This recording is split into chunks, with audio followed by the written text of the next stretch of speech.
Ladies and gentlemen, welcome back to this special edition of FinStep Asia's Token Bytes. My name is Musheer Ahmed. I'm the founder and managing director of FinStep Asia and the host of the Token Bytes podcast. Today with us, as we reach a new milestone of 40,000 subscribers on YouTube, is a special guest who will talk about otherworldly things, literally. Someone I've known for a few years and was also based in Hong Kong for a while. Alexandra Vidyuk, who is the general partner at Beyond Earth Ventures. Alexandra, welcome to Token Bytes. How are you doing today? Hi, Musheer. Hi, everyone. Thank you so much for having me today. It's an honor and a pleasure to be here. And congratulations on 40,000 subscribers. Thank you so much. And it's the honors all ours to have you on this. I mean, look, I think most of us in our generation and beyond, even I would dare say, most people in the world look up to the skies and wonder about space. And, we now have had over 60 years since the landing on the moon. But, I'm a Star Wars fan. I'm wearing a Darth Vader t-shirt, which is not visible yet, but that's the head of Darth Vader there. But space has always been a fascination. But your career journey did not start necessarily with space or deep tech. So I'd love to hear what was your journey like, university, work life, and then how you got into this sector. And we'll talk about Beyond Earth Ventures as well. So over to you.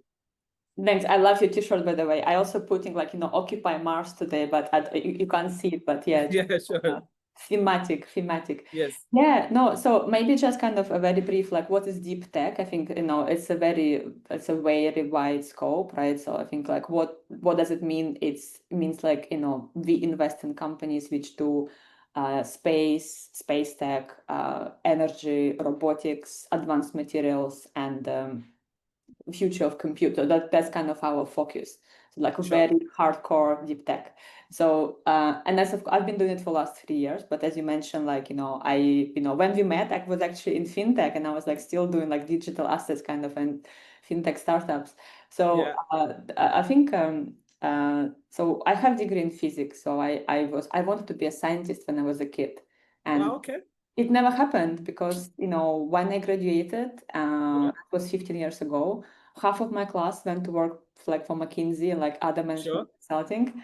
And another half went to work for banking. And I was the one who went to banking. So, and I was like, okay, fine, it's great. It's like, it's amazing job, glamorous. You fly in business class from London to Tokyo, New York, and I was like, but 10 years later, I found myself in a situation where I was like, oh, it's a bit boring, I don't actually use my physics degree. I mean, a lot of things what we do in banking is basically making rich people more rich, right? And I was like, I started asking my questions, and then that moment I moved from London to Hong Kong when we met, right? And I was like, that was COVID. I didn't have many friends, and I was like kind of feeling like, kind of more and more kind of start questioning myself.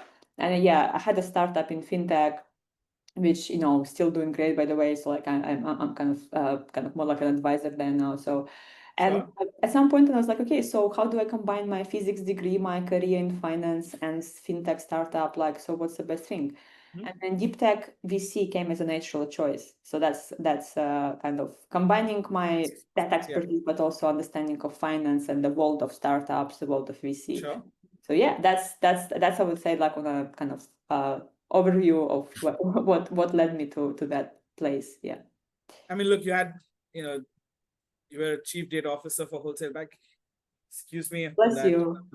Yeah, a bit of an allergy, and then it's that switch, right? And I know what you mean about when we get into banking, there are a lot of these elements which are very BAU, as it were, and not exciting. I'm an engineer too, but I started my career in trading, so there's nothing about physics beyond looking at high speed connectivity for my trades to go through. But it's kind of that analytical element, right? And physics has so many touch points in our day-to-day lives, and it's fascinating. And I'm drawing an analogy.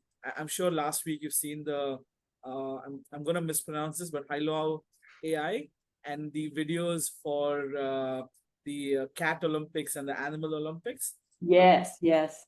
And that the physics and how they've managed all of this, right, to be able to incorporate that into this. And you guys do, and I want to come to space tech, and that's going to be our main conversation, but you guys do a lot of other elements in terms of deep tech as well.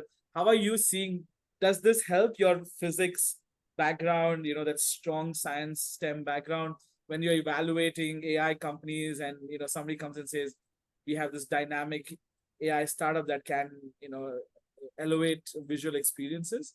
Does that help you as well? Yeah, no, I think. So I don't do AI, like unfortunately, but like it's also like no, it's a fascinating area. So kind of in terms of what's happening, like, so AI is killing some of the sectors, and AI is accelerating some of the sectors. So for me, deep tech is a sector which accelerated by AI and robotics. So think about everything what's happening in space, right? So you need to manage trajectories of satellites. It used to be all manual, now it's all AI. What will happen, like, robots producing something in orbit or on the moon, or kind of, some kind, that's used to be all very basic robotics. Now you have humanoids, you have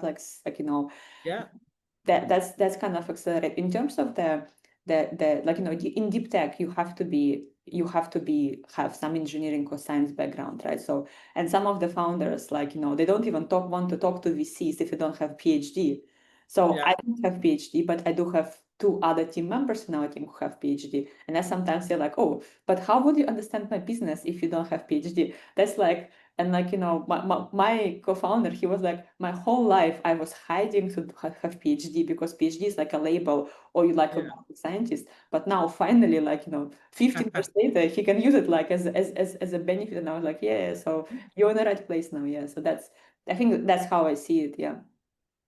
So what drew you specifically to space tech, from being a chief data officer in one of the world's largest banks to space tech and deep tech, where you're gonna, as you said, be challenged about your scientific knowledge and experience, which has been a while since you did that. Yeah.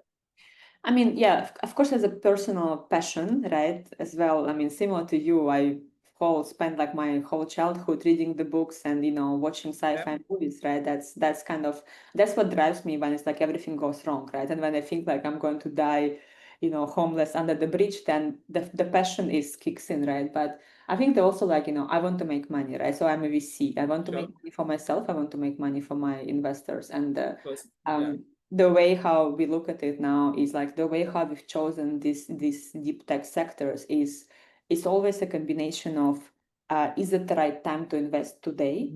Why, right? Which sectors we have to invest? What are the, is it like, the technological trends, policies, geopolitical moments?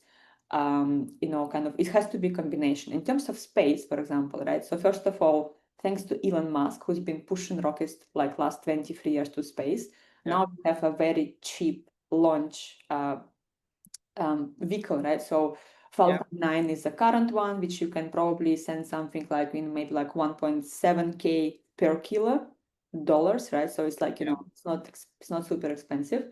Starship, which will come soon, hopefully would be around $100 per kilo. That basically means almost like any teenager can use like pocket money to send something to space, right? So that's in some careers, exactly. And that's just one company, and there's like a number of competition which is pushing the price down as well, right? So that basically unlocked a multiple business models, a multiple unit economics, right? So that's one thing. The second thing is the budgets, right? So like investing in the US, I always say that my main market is US, so 70% of my investments and pipeline coming from the US, and my fund is US based as well.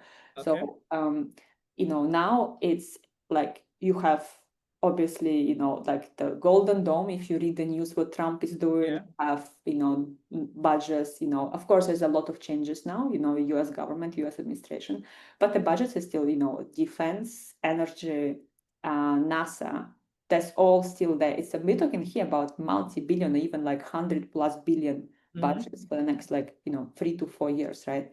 And they're not going to go to big corporation like Boeing or Airbus. They're going to go to startups, right? So for me, that's a sign that that's kind of normally in the US, we say, I put $1, the government put $3. So I basically have like, multiply my investment, and it's all non-dilutive funding typically, right? So the government doesn't take any equity. So that goes to us as investors. So that's kind of a wave which we are kind of using here. The geopolitical tension between China and US creating competition, right? So, everyone wants to be first back to the moon, back to the Mars, or like first time go to the Mars. Who has better satellites, who has better defense capabilities, who has better network, right? So that's that kind of thing. And I think, when I started doing space like 3 years ago, and I was like, oh, space is just rockets and satellites, right? Yeah. I didn't realize like that moment that now this is like to public eye, this is still probably what's happening, but in reality, space has so many implications in other industries. For example, data centers in space. You have like pharma labs in space which produce new type of medicine, a new type of anti-aging or longevity stuff. You have kind of how we improve navigation for data, like for drones and robots on Earth, and this is all not just specifically, I would say, space, but it's kind of space enabling other industries. And this market is huge, right? And also, if you think about what do we need to do, if my fund name called Beyond Earth, so I basically, it does what it says. We want to develop economy beyond Earth. So anything which can help us to build economy, technology, innovation, in orbit, on the moon, on the Mars, but also we want to have a very stable revenue on Earth, right? That's not just, you don't need rockets for that. Rockets already exist, right? But what you need energy sources, you need robots, you need smart, advanced materials, and you need to have, future, like, new chips, new photonics, and like, everything. So that realization came to me as well, that, while space is my big dream, big ambition, big passion, which I have, that you don't just invest in rockets and satellites, but you actually invest in like other technologies which kind of enable or surround space tech. Yeah. And this is fascinating for me, right? And I think, and I'm sure with the returns you get, you could then book a flight to space with Virgin or Amazon, or even with Musk on the way to Mars. But it's something that is now becoming so much realistic. When we talk about Blue Origin or Virgin Atlantic offering these rights to the edge of space, you can qualify that technicalities later, but it's no longer a $100 million conversation. It's in hundreds of thousands of dollars conversation, right? Maybe a couple of million, but just if you take inflation, everything else is not too much for a once in a lifetime kind of opportunity, which is the accessibility to humans to space is, I think, increasing, even though it is for the super elite at this stage. But the other thing I wanted to take as they say, double click on and get your views on. For most part, we always assume that space programs, putting things out in space, will either be driven by sovereigns, especially the major countries, the G20, the G7, maybe G20 as an extension, and very large corporates who have specific, have a huge budget, right? So when you are looking at startups, right, how do you see them competing against some of these very large organizations, Elon Musk included, when it comes to being able to grow, being able to get those right projects, being able to scale, because a lot of these require a high amount of capital to build these products as well. Right? Just given the failure rate cannot be there, essentially. So, yeah. Yes. So when you say, when we say that, used to be like the government only kind of dominated industry, right? Correct, So yeah. I think probably if you think about the budget which spent on space, this is still 70% government dominated, right? But the way how it works is, like, for example, NASA's budget is approximately like 30 billion a year. That has been like last couple of years, right? So ESA's budget, ESA is European Space Agency, is like, 16 billion a year for like several years, right? So they don't do anything by themselves. They do some kind of research missions, but what they do is they think about how do we build ecosystem, right? So, okay, so someone needs to produce satellites. Someone needs to write software for them. Someone needs to think about, okay, solar panels for satellites. Someone needs to think about robots. And so they kind of create these contracts and grants opportunities for different startups. And then while the market is still small for some of this, the government will support them like first 1, 2, 3, 4, 5 years until the commercial tractions, go up, right? And so, for example, I always like to say that we have some companies like Xona Space System was just announced yesterday, the investment, so I can now officially talk about that. So it's a company which repropagating GPS signal from the geostationary orbit to LEO orbit and then kind of to the Earth, which improves the accuracy from 3 meter to 10 centimeters. So imagine if your GPS on your iPhone, like on your any device you have, will be like exactly with accuracy like 10 centimeters, right? That will change the way how many industries will work, right? So and think about how robots inside data centers will do, how tractor will do, how agriculture, vehicles would be like better, right? More kind of, everything, right? But of course, the first client is a government, right? And the government says, okay, I mean, we want to know, kind of what's happening with like our, whatever, like kind of defense assets or whatever, right? So of course, and then they got this huge contracts, right? And then while they're building the proper set kind of constellation and proper commercial product, they have government support. And that's exactly what I want to see, right? So, I mean, of course, think about how much revenue they can do if they, get into the every iPhone, right? The new chip, but that will be a long-term project, because when you talk about deep tech, it's not something which you can do like, wipe code over weekend. There's something which takes typically a lot of R&D, and then the sales cycle is longer because it's mainly B2G or B2B, right? So, okay, fine, you have 3-4 years, government will give you some money, you accelerate your product, you build what you need, you build your build relationship with your clients, and when you have the commercial traction, you switch from government contracts to big commercial. So we always try to see that path, right? So just one government contract is not enough. And that's a lot of people make this mistake as well, like, oh, that's something, the thing about in space tech, in the deep tech as well, right? So I mean, it's probably space is mainly, there's a lot of companies which will make the founder rich, but not the VC rich, right? So we need to think about the companies which will make VC rich as well, because VC need to make our investor rich as well, right? So that's kind of that's a selection process we normally choose as well. And for kind of, you're absolutely right. So there's some research R&D project. There are some small companies which will be bootstrapped or will be like have like a couple of government contracts. They're not VC models. They are great what's happening, and the founders will get rich. But we're looking at a specific subset of them, which it's still very difficult to find good companies. They're always oversubscribed. They're always busy. They're always like we need to kind of find them and be like in the golden list of VCs to get to the cap table. But it's a hard job, of course. But that's what we're looking for. That's my every day from kind of all day. That's what I do.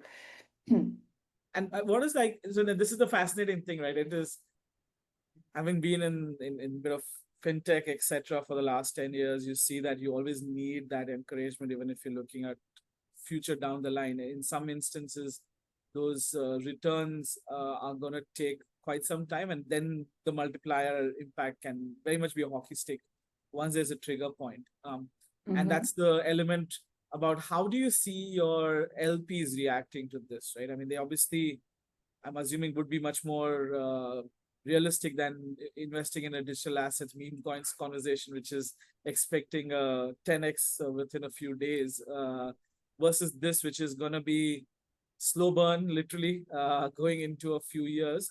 How do you see the psyche and the approach of the LPs, and what kind of LPs do you think are typically attracted to space and deep tech venture capital. Yeah, so if people come to me and say, oh, I used to invest in meme coins and get return like overnight, like, or at least like 18 months, I would say, sorry, my fund is not for you, right? I mean, that's very clear. So, and deep tech, I mean, so deep tech, if you think about like, if you look at, latest BCG McKinsey report studies, and I'm happy to share some of the links. So like deep tech is kind of return is almost double compared to traditional tech. Right? Because deep tech is a transformational technology, which is it's not just a software which will fix one's kind of pain point in an enterprise and then scale it, and that's all. Deep tech can transform multiple industries, and that's it's an outsized return. It's patient capital in the same time, right? So I mean, typical deep tech fund size, time is like 10 years. Right. Correct. So we always try to kind of in the back of my mind, I always try to think about 5, 7, but I just want to keep it like 3 years just in case if some of the companies will not scale as fast as we want, right? Plus now there's a lot of most of the investors want to have some liquidity, so there's kind of options to kind of sell your stake after 5 years or whatever. That's something which we do as well. But in terms of I think so far what most of our investors are either like exited founders, C-level people, like some small family offices. So people who have a understanding of like, first of all, legacy and some kind of STEM attractiveness. So, okay, most of them studied STEM and say, okay, I studied physics, math, engineering, whatever. But I work something different now. So, but I want to be part of this growing ecosystem, be part of this trend. And, deep tech is, I know, look at top 10 companies in the world today in terms of the market cap. 9 of 10 is deep tech, right? So do you think you're going to see next Google, next Amazon? No, we're going to see another Nvidia, we're going to see another SpaceX, right? So this is like I think this is the trend where we already see what's going on, right? So, and people want to have exposure to that market, right? And also kind of that's one side. Another side is a legacy, and people think, okay, I mean, of course, there's Elon Musk who wants to build Mars colony. That's an extreme legacy. But other people as well think, okay, we need a new energy. We're building more and more data centers, and I want my kids to be in a greener, better world, right? So how do we invest in energy which is innovating, like maybe fusion or nuclear or hydrogen or perovskite technology, for example? That's exactly what we do. So we do invest in this type of things. Funny enough, there's a lot of interesting. So our fund also we use AngelList platform, so we accept crypto payments as a part of our like as a so a lot of crypto and digital assets people actually came to us, and I think the mentality is very similar. Is because so innovation first of all, and second kind of anarchy, right? So kind of we want to create a new world, right? And like I think there's kind of I don't know maybe how to explain that like well, but there's kind of this think about we want to do something completely brand new, we want innovation, that's a similarity in thinking. And I think it's especially a lot of people who made a lot of money, like early Bitcoiners, they're like, yeah, of course, but I have a lot of Bitcoin, but what does it mean? Okay, let me try to see, can I create a new kind of help you to build a new fusion of space kind of economy, right? So that's what I see a lot as well. So that's not quick money. Maybe that's not deep tech is not about quick money. Okay. No, I think it was. I guess this is their moonshot, right? They made their money in Bitcoin, which has gone up so much, and in few other things. And then now they are interested. There's another twist to it, though. I think you probably are aware, and I also would love to get your inputs on that, right? So one of the world's largest banks, JP Morgan Chase, in fact, did a blockchain transaction in space.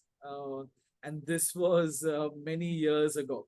Yeah. Right? With, I think, with GOM satellites at that stage. And now they have started working on with their blockchain platform, right, to look at space payments and building that out, right? Space settlements and etc. is what they're talking about. Any thoughts on that?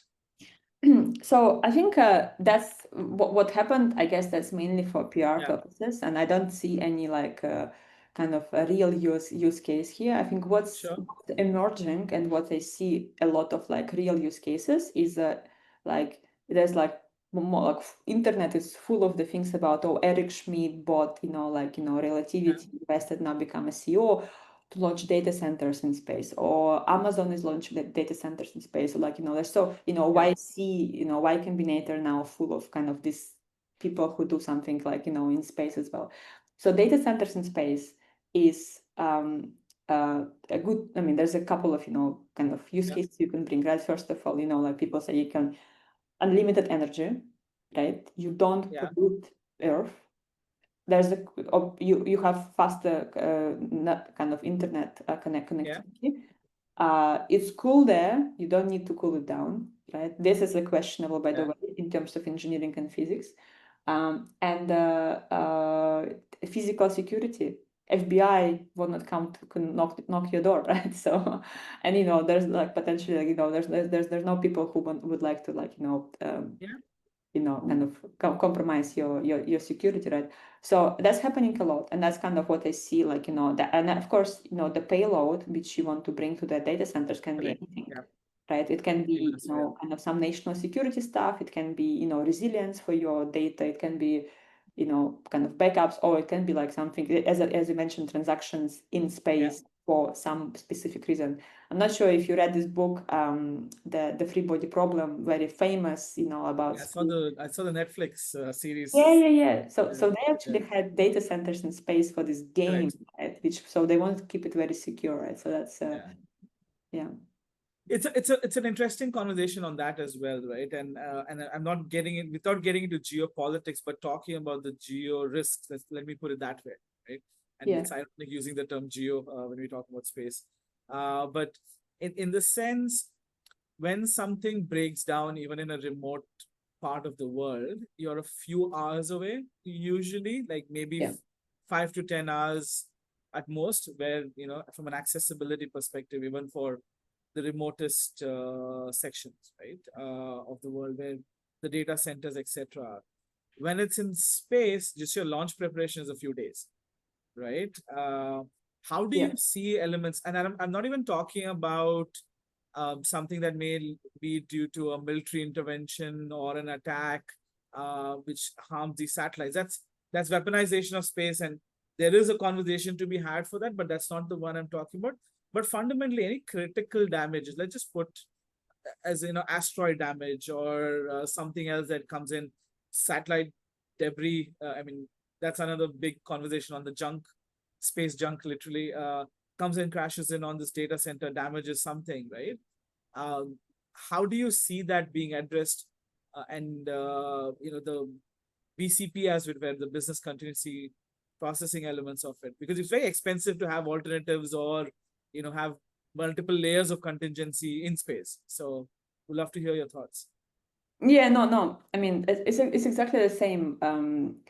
I guess thinking as you do like backups on Earth, but just a bit like it's a bit higher kind of degree level of risk, right? So, for example, we do have data centers on Earth, which like in seismo-active zones with a lot of earthquakes, right? People still do that, and of course there's a backup. So and there's data centers get the first one to hit, right? If in case of war or kind of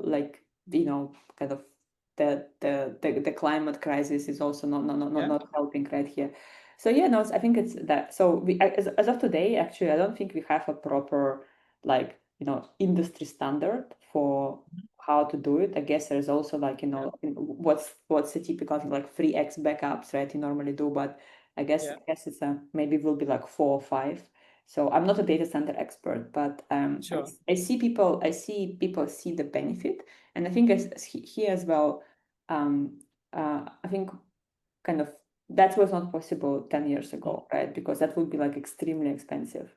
Because now with the current launch capabilities and current, like servicing, in-orbit servicing, in-orbit robots, whatever you need to do, that's just becoming more, unit economics works more. Okay, if people will pay for that, let's calculate how much it will cost. Okay, our margin is here, right? So, sure.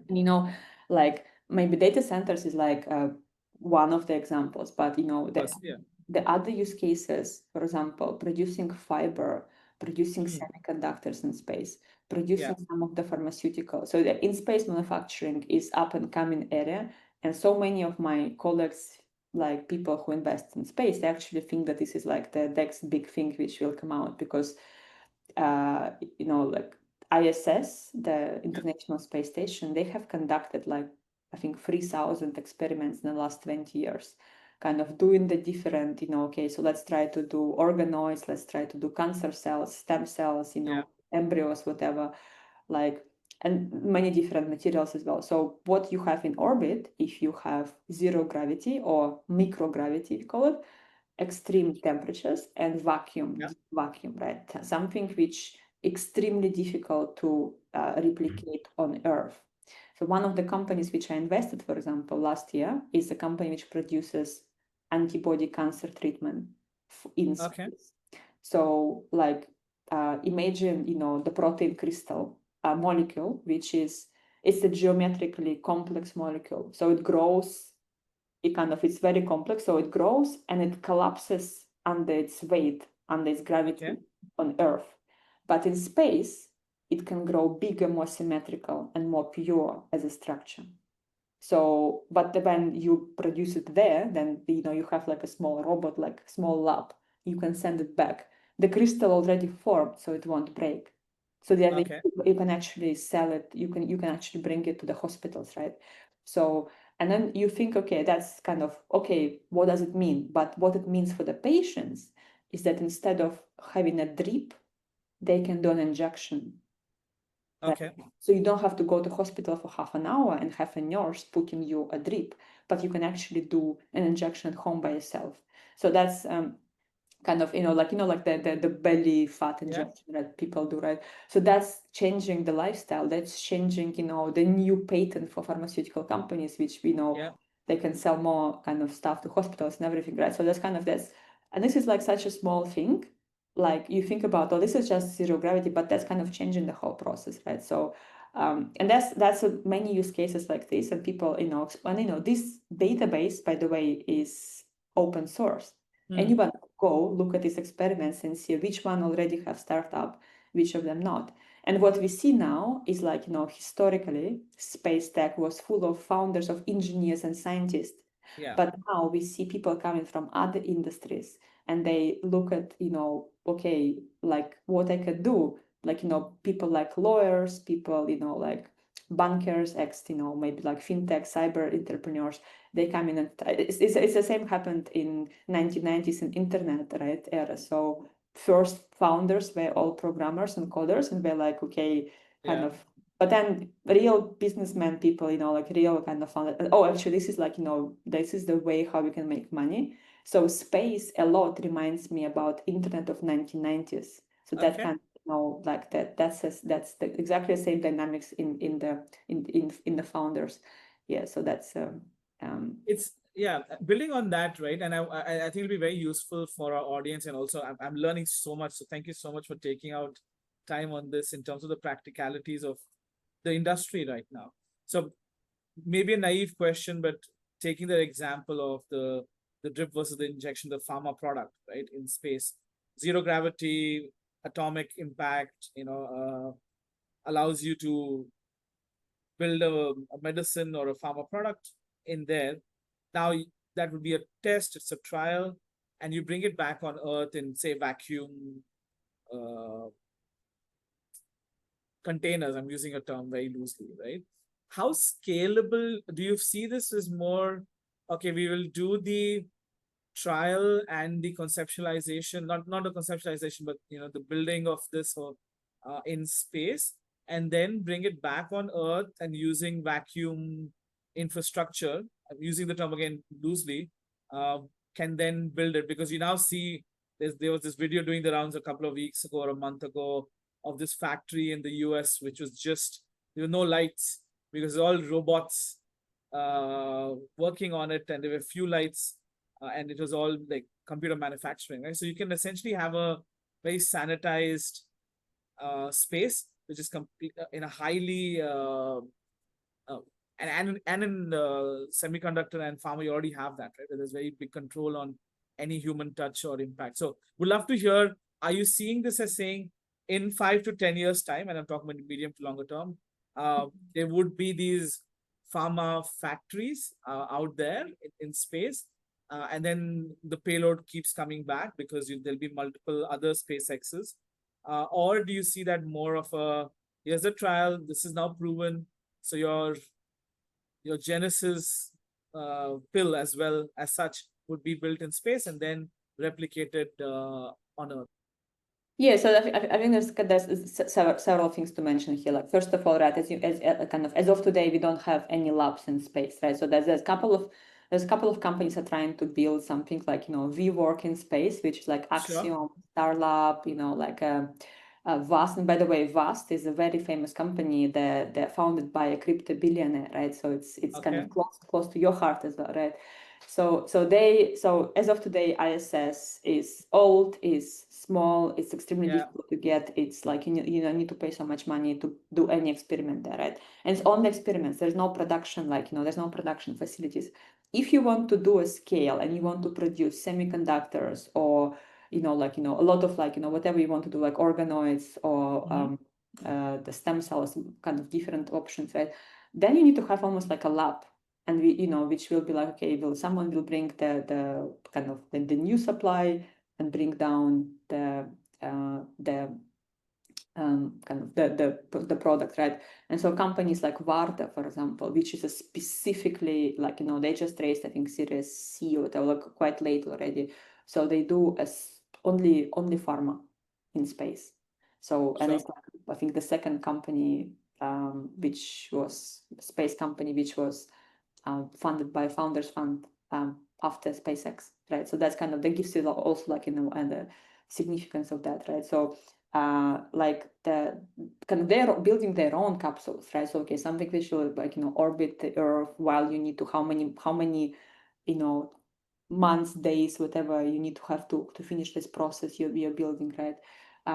And the other companies will just rent the space and just say, okay, we have our robots here, build special so the ISS is being decommissioned by 2030, but Elon Musk wants to do it even earlier, right? And it's now burning 6-7 billion a year, right? It's a lot of money to supply. So the new stations would be more modern, more and then people we don't have to think about, I need to build a rocket and a station and then take it back. So this infrastructure already built for them, right? So you just book the SpaceX flight, then you hire this private station, whatever you need to have, one section, and then you have also so many companies do return capsules as well. Including even Starship probably would be doing this as well, right? Yeah. You don't even need to hire a station. Maybe you can just ride share with a Starship. Yeah. So people only think about their own product, right? So the infrastructure is already there. This is exactly what Jeff Bezos was saying about the current space industry is about building the infrastructure. And you think about, so when he founded Amazon, he didn't need to found a post service, internet cables, under the everything was there already, right? So, and he just built the product. So what happened before was happening now as well, right? So this infrastructure is the internet cables, the post service, whatever, the phones, the telecom is already there. So we now need to think about products. That's why that's the wave of the entrepreneurship and startups. It's the new wave happening now, right? Second, think about, of course, there's a lot of wishful thinking for people to do everything in space just because I like space. That's comes to our due diligence process, right, as well. Okay, so is this real? Is that do we have to send something to space, or can we just send something once, do an experiment, and then try to replicate the same condition on Earth? And most of the cases, you don't even need to send something to space. You can just use AI to model that, right? Yeah. And then you just basically say, okay, AI models these proteins, molecule, whatever. Okay, so you need to use what is that? Is that the real gravity, or is that, can you use centrifuge, right? So like that's my kind of physics degree comes in, right? And also like my other people with PhDs in the team, right? So then we kind of start asking these questions to founders, like is it real or not? And to be honest, 90% is not, right? So 90% is like, yeah, we can do it on Earth, we can do it like in different conditions. So maybe like 10% is what like and in some cases, I think that even founders don't fully understand. So you have to kind of explain them, okay, so like, how do you cut the cost, and like, why that have to be, if it's still a good idea, right? If you can use like, I mean, it's great that space can give us these opportunities, but it doesn't mean we have to bring there, because, then your margin just, disappears, right? So yeah, I think that's the other element as a relative, as a VC in a, I wouldn't call it as a new space, but a growing space where there's, which is where the founders are more technical, right? Which is very true, which you also saw with biotech startups. You saw that with some AI startups where the founders are excellent PhDs and beyond, who are geniuses, but aren't thinking commercially, or are not exposed to the commercial mindset. I guess that's where all of your commercial and business expertise comes in to support them. I was also thinking, I guess when we were talking about the ISS retiring soon or decommissioning, probably they will extend it for all we know, and as a possibility. I guess when we do start having these experiments and other private stations on in space, given the development of humanoids, I wouldn't be very surprised. I guess in 5 years, 10 years time, if these humanoids are stationed in these service centers, let's call it that, right?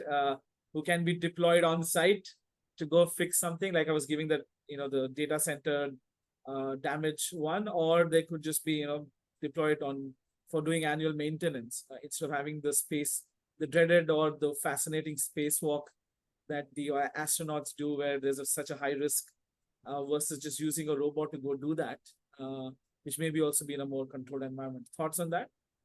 Yeah, so I mean, if you've seen the latest, like, Elon Musk video, like about the SpaceX vision, like a town hall, whatever it's called, right? So yeah, I mean the first people who will be on Mars would be humanoid robots, right? It's not going to be humans, right? Like, so Yeah. like, and I think generally, like, not just humanoids, but there's a lot of different robots, like, space specific. Okay, so to kind of build something or to move some labs, or kind of, like, kind of whatever, you don't have to do like a lot of like things. You can just program like whatever your kind of small lab or small capsule you need to do like on Earth, and it does the things in space and then it comes back. You don't actually need to have like maybe specific robots, but probably 90% of the labor can be done by robots in space. Space is not the nicest environment for people, right? It's harsh.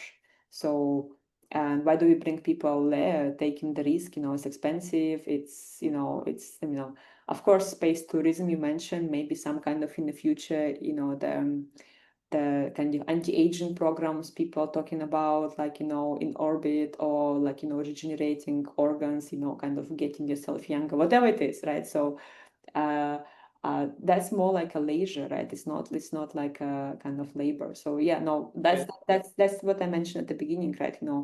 Robotics advancements is now pushing space and deep tech generally forward a lot. It's accelerating this industry. Yeah. Nice. Look, this has been a very fascinating conversation. I'm definitely going to bring you back again, and hopefully we'll see you in Hong Kong in person in the coming months, and we'll have that conversation, or I'll be in Singapore.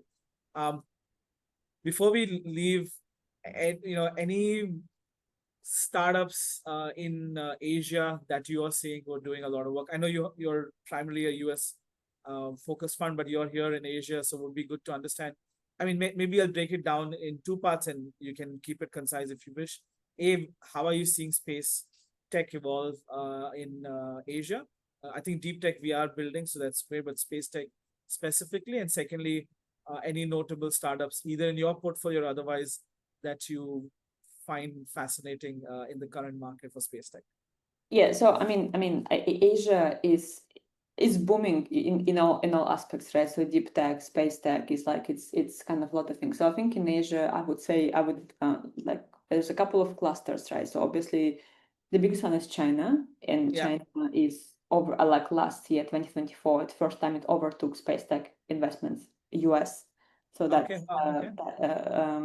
it's a bit different the way how they do business, and we unfortunately don't invest in China. Because it's kind of we US focused, and I think it is this specific industry you have to be like focusing on like some specific markets, right? So India is another one, is big and upcoming. There's a 500 space tech startups. You know, they just launched the mission to the moon, right? Like was sort of right? Chandrayaan, Another one is Japan, which is also big, and they just launched like a big fund, right? The government fund to support small, medium, and big space kind of companies. Australia is another big sector as well, which is kind of focusing a lot on deep tech and space. So in the Southeast Asia, where I'm my home country, I see a lot of sustainability, a lot of chip manufacturing, a lot of software projects. You know, by the way, when we talk space, it doesn't have to be like hardware, right? It can be software as well, right? So like a lot of, which I read somewhere recently that 70% of the space tech startups are actually software startups, not hardware, right? So there's also opportunity for that. And a lot of people, what I see a lot is people are taking some satellite images, applying AI, and doing some business cases for insurance companies, banks, commodity tradings, agriculture, whatever. So that's kind of, there's a lot of, because now we have a lot of images, better quality, we have optical, we have infrared, we have hyperspectral, we have SAR, we have like, so, and plus you have AI, right? And, you can do so many things like, approve mortgages or, monitor kind of greenhouse gases, right? So kind of all of this stuff, it's like now you can be like at home. You don't need to go and launch satellites. You just buy data and you build something. A lot of things happening like in Asia. So I have invested in one company in Singapore, which is called Transcelestial. They do laser communication. So that's basically like the between satellites, you have laser, and you kind of, for example, it would be like a data center to satellite. That will be how do you? There's no cables, right? You have to use like laser, but they also have a very strong business, telecom, which is like last mile of telecom connectivity. Actually, also now done by laser. So which is like, and they have unique IP technology. So that's happening. I think in what I see, like countries like Malaysia, Indonesia, Thailand, they all have very strong interest, and they all have like very strong the kind of universities, budgets, government support, but it's very, I would say, like it's still early stages. And of course, the budgets are not exactly the same as like NASA budget, multi-billion, like dozens of billions, or like ESA budget, or like China, right? It's even bigger. But that's definitely something which I don't think we'll see like another SpaceX big one, but it's like more, I guess, kind of small. Like either software startups or kind of some kind of the supply chain kind of specific startups. So that's or even if you do like a pharma or like semiconductors production, like a small robots, again, you don't have to launch something big, right? You can do it like you can do it in a small country as well. So yeah, that's like, I mean, it's a good place to be. I mean, now it's a lot of innovation in that region. Okay, that's very informative. I'll keep an eye out for those. And I think it's a good point to make on the software versus hardware conversation. And that's one of the big strengths of Asia as well, from that perspective. Alexandra, this has been very, very, very interesting for me. And I look forward to having you again. But thank you so much for joining us today, and wishing you good luck for the moonshot that Beyond Earth is looking at. So thank you so much. Thank you, Musheer. It was my pleasure. Thank you. Audience, stay tuned for such fascinating conversations. We just don't talk about financial services, but what is fueling the future of technology. Sign up if you haven't, and subscribe and follow us on our various social media. This is Syed Musheer Ahmed from FinStep Asia, signing out.